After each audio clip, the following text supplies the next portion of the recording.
aux élections dans des conditions difficiles, vous parlerez de compromis à l'africaine, alors qu'aujourd'hui, ces mêmes Africains sont en train d'attirer votre attention sur cette ignoble et injuste agression due au fait du Rwanda et demandons même des sanctions. Personne n'en parle. Voilà ce que je voulais apporter comme précision pour dire ça aussi, ça doit changer dans la manière de coopérer avec la France et l'Europe. Regardez-nous autrement, en nous respectant, en nous considérant comme de vrais partenaires et non pas toujours avec un regard paternaliste, avec l'idée de toujours savoir ce qu'il faut pour nous et non pas pour...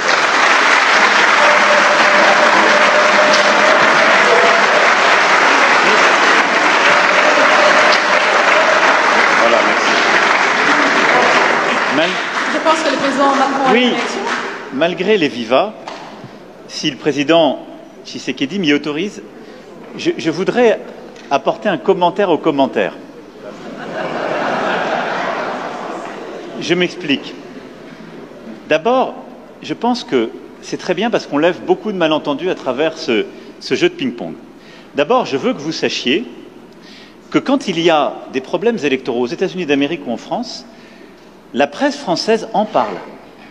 Elle les dénonce, elle l'explique, elle s'en saisit et elle en parle de manière aussi intraitable qu'elle le fait quand elle parle de vous. Donc il n'y a pas de double standard. Ce qui serait inquiétant, c'est si la presse française n'en parlait pas pour vous, mais elle en parle aussi pour nous. Mais pas de compromis. Non, mais elle parle de tout, elle parle de malversation quand il y en a. Elle parle beaucoup plus, elle va beaucoup plus loin, il n'y a pas de sujet. Elle essaie de dire la vérité, c'est le travail d'une presse indépendante. Et donc, il ne faut pas être choqué que la presse, quand elle a écho, quand elle entend des oppositions qui disent qu'il y a des problèmes, vous pose la question. Ce serait un double standard si elle disait on est en Afrique, donc on ne pose même pas la question, ce n'est pas un sujet. Non, elle pose la question, mais elle le fait aussi chez nous. Chez nous. Et il se trouve que chez nous, quand il y a des malversations politiques, je ne voudrais pas que des malentendus s'installent, y compris quand on fait référence au président Chirac, il y a des procès qui sont faits. Et les gens sont condamnés, parce qu'il y a une justice indépendante. Donc il y a une presse indépendante et une justice indépendante. Ça crée une démocratie qui est parfois vibrante. Alors je ne dis pas que c'est... on se fait attaquer, mais c'est très bien. Ça permet des alternances démocratiques et ça permet de bâtir par cette maïotique une vérité. Ça, c'est la première chose. Ne croyez pas qu'il y a un double standard, ça n'est pas vrai. Ne croyez pas que ce soit de l'irrespect, ça n'est pas vrai, parce que les journalistes français, européens, américains, posent les mêmes questions à leurs dirigeants chez eux. La deuxième chose, et ça me permet d'insister, parce que le président a parlé de la France en répondant à la question. Quand un ou une journaliste française pose une question, ça n'est pas le gouvernement de la France. Et c'est bien comme ça. Mais il ne faut pas tout confondre. Non, mais c'est pas une position de la France. Je faisais allusion... Parce qu'il n'y a pas de... Il y en a eu. Je faisais allusion au propos de Le Drian. Lui, il est officiel français. Oui, mais... Le compromis à l'africaine, c'est Le Drian, c'est pas la journaliste. C'est exact, mais ce compromis... Mais cette formule, Président, on sait d'où elle est sortie et on sait le contexte électoral. Non, mais on sait le contexte électoral. Et il n'y avait pas de caractère de mépris dans la formule de Jean-Yves Le Drian. À Nairobi, d'ailleurs, grâce à toi, on a pu s'expliquer avec lui. Et la France a beaucoup œuvré, vous le savez ô combien, pour qu'il y ait alors une alternance, qui n'aurait pas été à ce moment-là un mécanisme spontané. Je ferme cette parenthèse, mais je voulais faire cette précision. Pardon. Merci, très bel échange. Alors, je pense qu'on va peut-être réduire la phase questions-réponses. Il nous en reste 2. Alors, messieurs les journalistes, vous ne posez votre question que si elle n'a pas encore été posée ou s'il n'y a pas eu de réponse apportée. Alors, on va prendre une autre question congolaise. Messieurs Patient Ligodi de Actualité.cd. Il est par là. Merci beaucoup. Au président Emmanuel Macron, je suis désolé de revenir là-dessus. En décembre dernier, la secrétaire d'État Chrysoula Zakoro-Poulou a ouvertement condamné au nom de la France le soutien apporté par le Rwanda en 2023. 3 mois plus tard, qu'est-ce qui fait qu'au plus haut niveau, vous n'arrivez toujours pas à le faire? Pourquoi la langue lourde sur cette question? Monsieur le Président, pourquoi le mot agression est considéré comme un mot tabou? Votre homologue juste à votre côté l'a prononcé 6 fois, j'ai compté. Pourquoi avez-vous du mal à nommer l'agression rwandaise alors que tous les rapports indépendants le disent et le prouvent? Vous avez tout à l'heure parlé des discours de vérité. Alors le peuple congolais voudrait également entendre cette vérité de votre bouche, l'agression rwandaise. Au président Tshisekedi, Excellence, N'avez-vous pas l'impression d'être pris au piège par l'EAC et à tous ces processus? 3 calendriers de retrait. Toujours rien. Comment sortir de ces pièges alors que le mandat offensif de la force régionale est bien clair? Merci. Je commence peut-être, j'en ai 32. Être pris au piège, je ne pense pas. D'abord, lorsque la République démocratique du Congo a décidé d'adhérer à l'EAC, ce n'était pas pour des problèmes sécuritaires. Au contraire, c'était pour des problèmes d'avantages douaniers.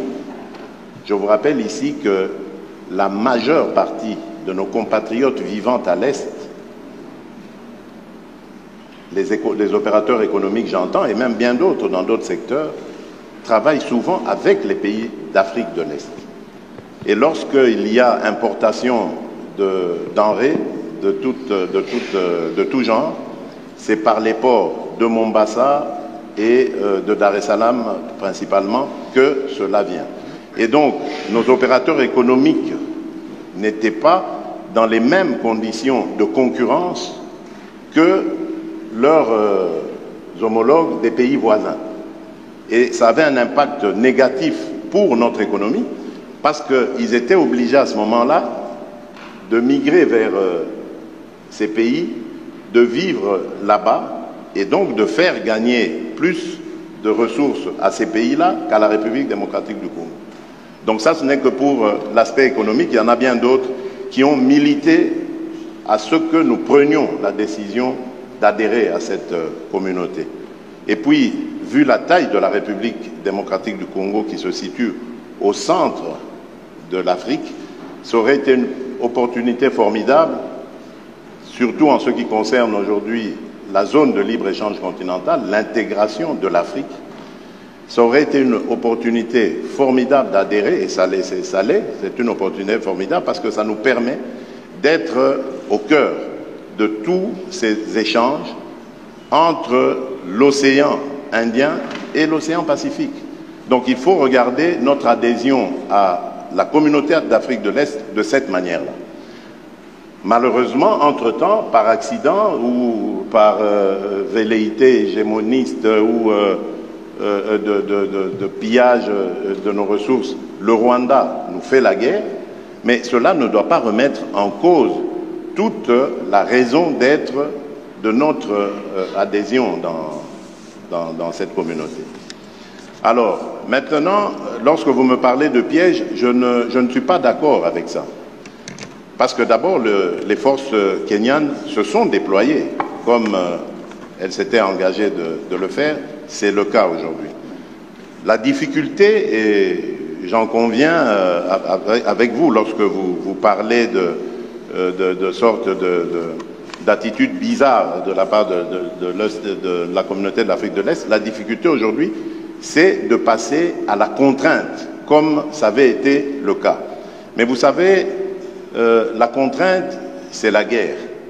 La guerre, on sait quand on la commence, on ne sait pas quand on la termine. Vous avez plusieurs exemples dans le monde aujourd'hui.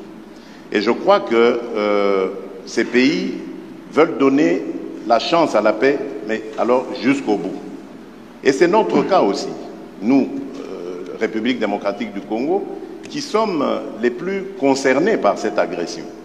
Parce qu'à cause de cette agression, nous sommes obligés aujourd'hui de consacrer nos ressources à renforcer les capacités de notre armée, alors qu'on pouvait continuer avec notre programme de développement local des 145 territoires, avec le financement de la gratuité de l'enseignement, avec le financement de la gratuité et de la couverture santé universelle. Donc voilà, je peux continuer comme ça, des tas de projets sur lesquels nous étions engagés et que nous sommes maintenant obligés d'arrêter parce qu'il faut se consacrer à la sécurisation de nos populations et de notre territoire. Et donc c'est d'abord l'affaire des Congolais avant d'être celle de nos voisins. Nos voisins viennent en aide à ce que nous recouvrions la paix et j'espère qu'ils auront raison. Ils veulent donner une chance à la paix, c'est normal, parce qu'ils pensent qu'engager des ressources à vouloir faire la guerre, c'est des dépenses, beaucoup de dépenses, et même au bout du compte, on n'est pas sûr du résultat. Donc, donnons d'abord une chance à la paix, et je suis d'accord avec ces pays voisins, et ensuite, nous verrons. Mais, comme je l'ai dit, moi, je reste vigilant, parce que dubitatif, compte tenu de ce que je sais des velléités rwandaises, et compte tenu de ce que je sais de leurs engagements pris jusqu'ici, qui n'ont jamais d'ailleurs été respectés. Voilà. Pour ce qui est de votre question, j'ai été très clair sur la condamnation du M23 et de tous ceux qui le soutiennent, y compris le Rwanda. Bien sûr. Donc, je ne peux pas être plus clair que ça. Après, ce n'est pas une question de dénonciation, je l'ai fait, nous l'avons fait depuis des mois. Parler d'agression, on l'a fait par des groupes. Des groupes qui sont d'ailleurs des groupes incluant aussi des Congolais, vous le savez comme moi. Donc ce n'est pas une agression d'une puissance extérieure. Ils sont soutenus par plusieurs puissances extérieures dans une logique de prédation, mais ces groupes ont aussi des ressortissants qui sont votre pays. C'est une réalité. Bon. Donc, je l'ai condamné, et on peut parler tout à fait d'agression, j'ai aucun problème, de tous ces groupes, y compris des ADF et autres. Et la France est un soutien et un allié de la RDC contre à la fois ces pillages, cette volonté de balkanisation. La question qu'il y a derrière ce que vous me demandez, c'est de savoir si on veut passer un cran supplémentaire, elle est tout de suite aux sanctions. J'ai répondu de manière très claire tout à l'heure. Nous dénonçons, nous condamnons, nous accompagnons le processus de médiation régionale, mais au moment où, pour la première fois depuis des mois, alors que jusqu'alors ces processus avaient été mis en échec par des refus de délivrer des visas pour permettre, par exemple, au M23 de bouger. Ça a été fait, ils ont pu aller à Luanda. Il y a un processus qui avance. On a un rendez-vous mardi, je serai intempestif à vous dire il faut tout de suite sanctionner. Donc je vous l'ai dit, moi, je fais confiance à ce processus parce que je pense qu'on peut se faire plaisir, on peut faire de l'escalade de tribune ici devant vous. Mais demain, c'est quoi l'alternative au plan de paix régional? C'est la guerre. Est-ce que je souhaite la guerre pour vous? Non. Donc je souhaite défendre ce plan de paix régional qui me paraît sérieux, crédible et qui engage toutes les forces de la région. Parce que je n'ai pas trouvé de solution plus intelligente et plus crédible. Et donc dans ce cadre, je préfère faire confiance avec exigence, dire ce que nous attendons du Rwanda et des autres voisins, c'est de s'engager et de respecter les rendez-vous qu'ils se donnent, sous la supervision des médiateurs, et s'ils ne respectent pas, alors oui, il doit y avoir des sanctions. Je vous le dis très clairement. Mais au bon moment et en fonction du processus qui a été décidé par votre président et ses homologues à Addis Abeba et qui est sous cette médiation angolaise. Alors la dernière question est de Madame Méral Christelle de France Télévisions. Bonjour, Christelle Méral, donc France Télévisions. La question s'adresse à président français. Monsieur Macron, après plusieurs jours en Afrique, vous rentrez donc demain matin en France. Le pays, mardi, pourrait être bloqué en raison de la réforme des retraites. Alors, est-ce que vous ne redoutez pas que le blocage s'installe? Et puis, si la réforme devait rester très impopulaire, est-ce que vous ne craignez pas que l'on vous reproche de ne pas être à l'écoute des Français?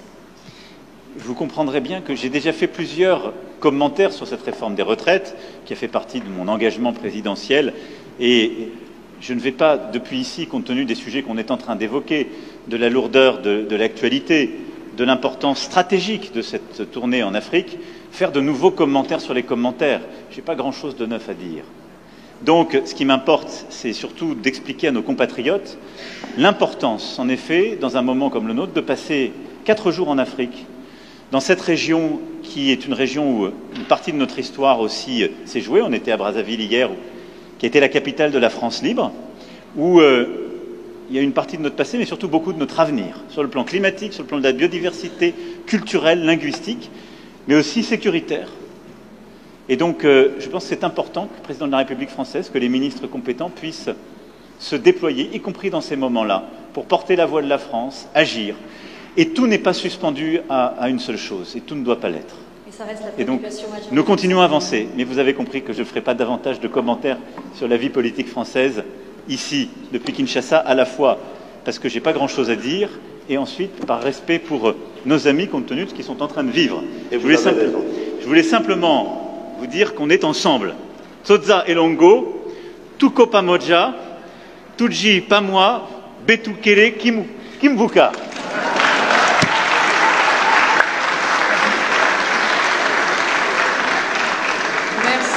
Beaucoup, Vos Excellences, Monsieur le Président de la RDC de la France. Vous êtes prêts à ce jeu de questions-réponses. Merci à tous. Restez assis, s'il vous plaît.